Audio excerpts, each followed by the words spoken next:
बोलो जयकारा बोल मेरे श्री गुरु महाराज जी की जय। कर्म योग।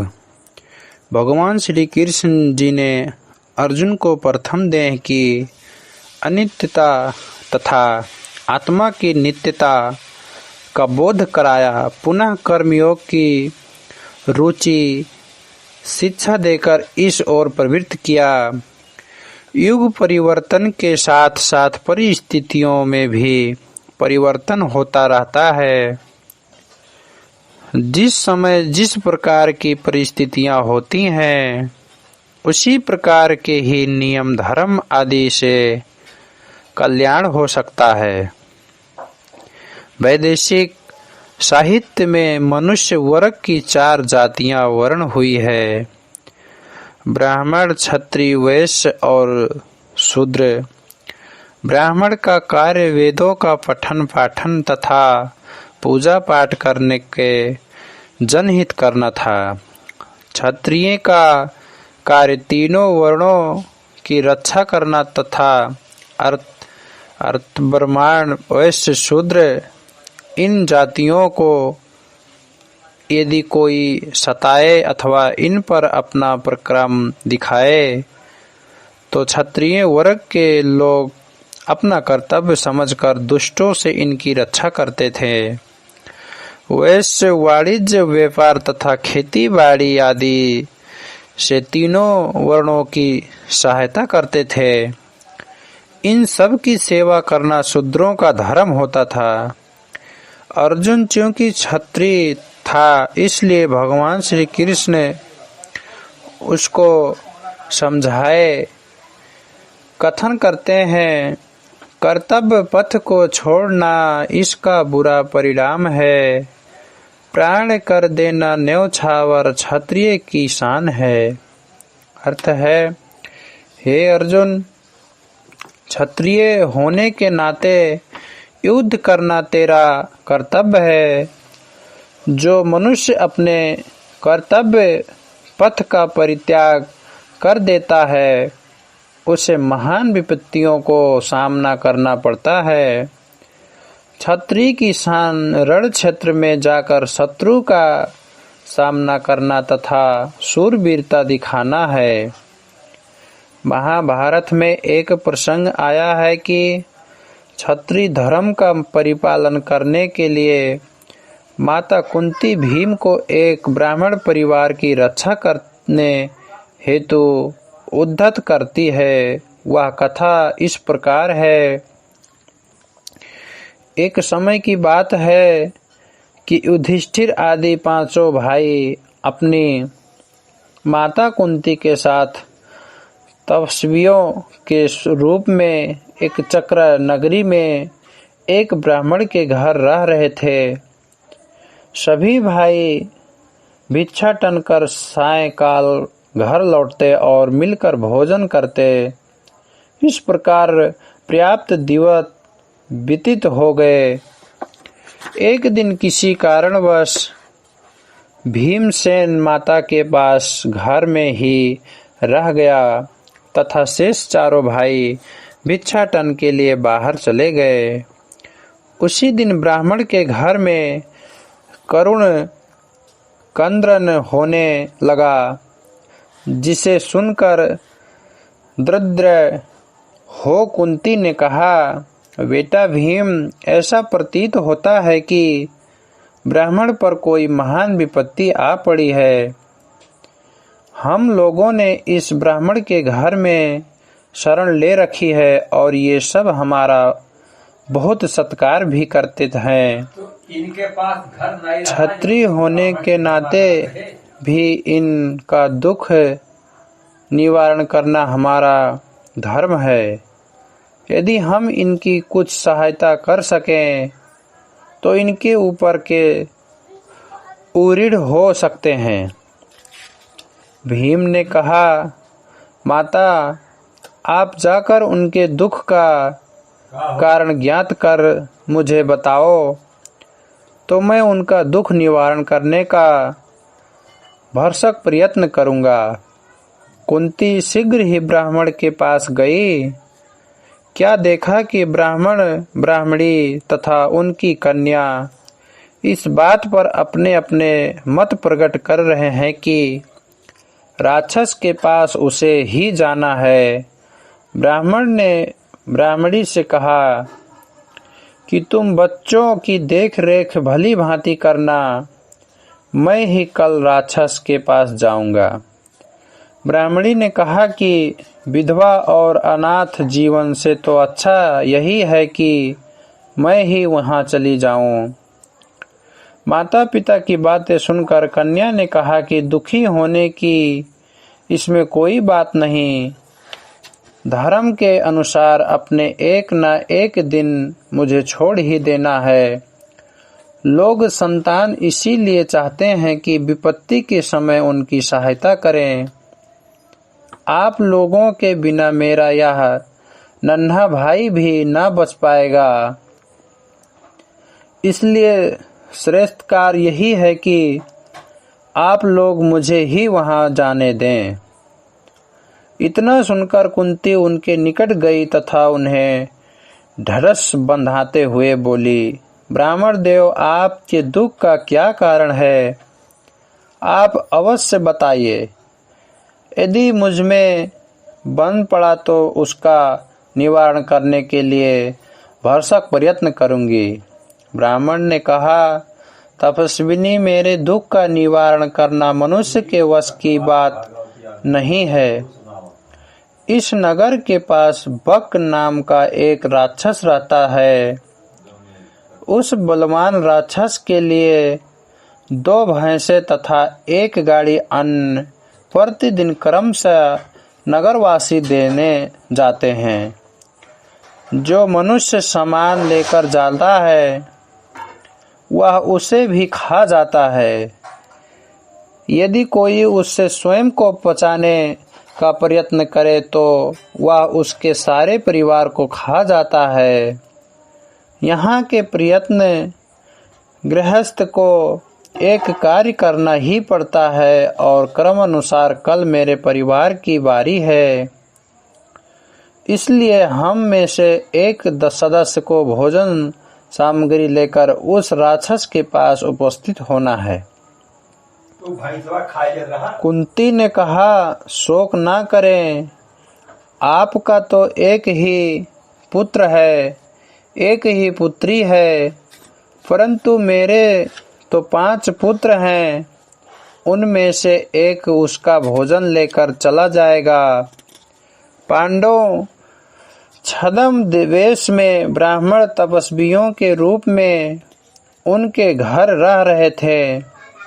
इसीलिए ब्राह्मण ने ब्रह्म हत्या के दोष को देखते हुए इस बात को स्वीकार न किया। तब कुंती ने कहा, ब्राह्मण देव, मेरे पुत्र बड़े शूरवीर हैं। जो भी राक्षस के पास जाएगा वह अवश्य ही उसे मारकर लौटेगा, ऐसा मेरा दृढ़ विश्वास है। आप तनिक भी इसमें संदेह ना करें।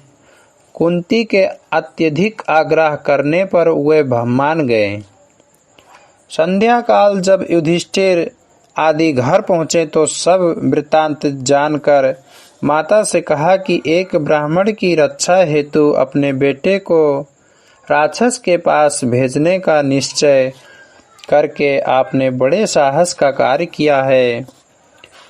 कुंती ने कहा, बेटा, दूसरे की रक्षा के लिए आदि अपने प्राणों की आहुति भी देने पड़े तो उस समय अपने प्राणों का मोह न करना, यह मानव धर्म है।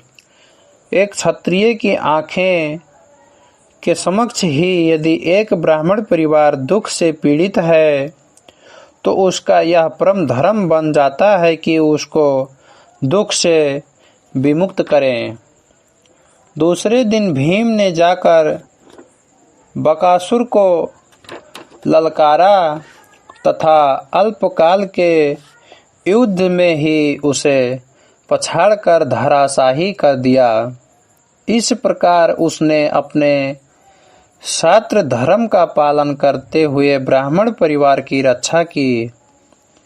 जिस प्रकार कुंती ने ब्राह्मण परिवार की रक्षा अथवा स्वधर्म का पालन करने के लिए भीम को बकासुर से लड़ने की सम्मति दी, उसी प्रकार प्रत्येक क्षत्रिय की धर्म तथा न्याय के संग्राम में अपने कर्तव्य का पालन करने में ही शोभा है।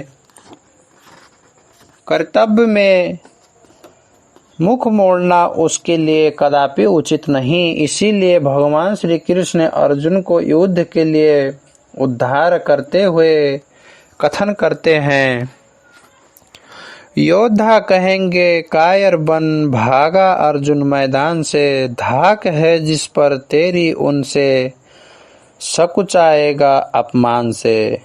जय पराजय लाभ हानि दुख सुख समझ कर समान, युद्ध कर निष्काम भाव से इसी में तेरा है कल्याण। हे अर्जुन, तेरे सामने ये जो शूरवीर खड़े हैं सब यही कहेंगे कि अर्जुन कायर बनकर मैदान से भाग गया, जिस पर तेरी शूरवीरता की धाक जमी हुई है।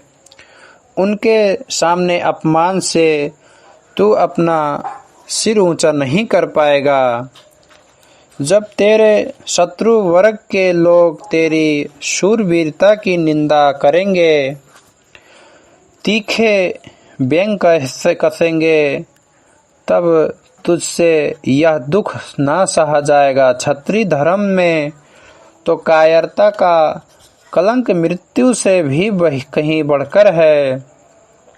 इसलिए उठ और युद्ध के लिए तैयार हो। यदि तू इस युद्ध में विजय प्राप्त कर लेगा तो राज्य भोग प्राप्त होंगे। यदि युद्ध में प्राण भेंट हो गए तो स्वर्ग की प्राप्ति होगी। इस प्रकार के युद्ध के अवसर को भाग्यवान क्षत्रिय ही पाते हैं। ऐसा शूरवासर प्राप्त कर शूरवीर बड़ी शान से युद्ध में प्राण न्यौछावर करने को उद्यत होते हैं। पार्थ, अब इसी में ही तेरा कल्याण निहित है कि जय पराजय लाभ हानि तथा सुख दुख आदि को समान जानकर युद्ध के लिए तत्पर हो जा और अपने कर्तव्य कर्म का पालन कर। आचरण कर दृढ़ता से तू उपदेश जो मैंने कहा, निसंदेह होगा ए अर्जुन कर्म फल से तू रिहा। कर्म करना धर्म तेरा, फल की इच्छा त्याग कर, कर्तव्य पथ पे चलना ही होता सदा है लाभ कर। ए अर्जुन, मैंने तुझे जो उपदेश दिया है तू उस पर आचरण कर। अपने मन के ख्यालों को दूर हटाकर जब दृढ़ संकल्प से कर्म करेगा तो सब प्रकार के कर्मों के फल से मुक्त हो जाएगा। कर्तव्य कर्म करने से ही यश तथा विजय श्री हाथ आती है। कर्तव्य कर्म के विषय में युधिष्ठिर जी ने मुनि कारण्य जी से पूछा कि मुनिवर, किस प्रकार से धर्म का पालन करना चाहिए जिससे कि मनुष्य स्वधर्म से पथभ्रष्ट न हो सके। उत्तर में मुनि जी ने कहा, अपने प्राणों के मोह को त्याग कर धर्म का पालन करने से जीव पथभ्रष्ट नहीं हो सकता। इस विषय में राजा शिविर का चरित्र जगत विख्यात था। राजा विशी महाराज उसीनर के पुत्र थे। एक समय देवताओं ने सोचा कि शिवी की कर्तव्य परायणता की परीक्षा लेनी चाहिए। इंद्र ने बाज पंछी का रूप धारण किया और अग्नि में कबूतर का बाज कबूतर को झपटने के लिए उसका पीछा करने लगे। इस प्रकार दोनों वहां जा पहुंचे जहां शिवी अपने सिंहासन पर आसीन थे। कबूतर भयभीत हो उनकी गोद में जा गिरा और कहने लगा, राजन, एक बाज मेरा पीछा कर रहा है। मैं उससे भयभीत होकर आपकी शरण में आया हूँ, कृपया मुझे आश्रय दीजिए। राजा ने कहा, कपोत, अब तुम्हें भयभीत होने की आवश्यकता नहीं। शिवी की ओर से तुम्हें भय दान प्राप्त हो गया है। इतने में बाज भी वहां आ पहुंचा। उसने कहा, राजन, यह मेरा भोजन है, कृपया इसे शीघ्र छोड़ दीजिए। किसी का भोजन छीनना मनुष्य का धर्म नहीं है। राजा ने न्याय का कर्तव्य कर्म का विचार किया कि शरणागत की रक्षा करना मेरा परम धर्म है तथा किसी का भोजन छीनना भी उचित नहीं है। अत्यंत सोच विचार करने के उपरांत उन्होंने बाज से कहा, कबूतर को तो मैं किसी प्रकार से भी नहीं दे सकता, क्योंकि मैं उसे अभय दान प्रदान कर चुका हूँ। इसके बदले में तुम जो चाहो मुझसे मांग सकते हो, मुझे देने में कोई आपत्ति नहीं। बाज ने कहा, यदि आपकी यही इच्छा है तो फिर अपनी दाई जांघ का मांस काटकर कबूतर के बराबर तोलकर मेरे अर्पण कर दीजिए। बोलो जयकारा बोल मेरे श्री गुरु महाराज की जय हो।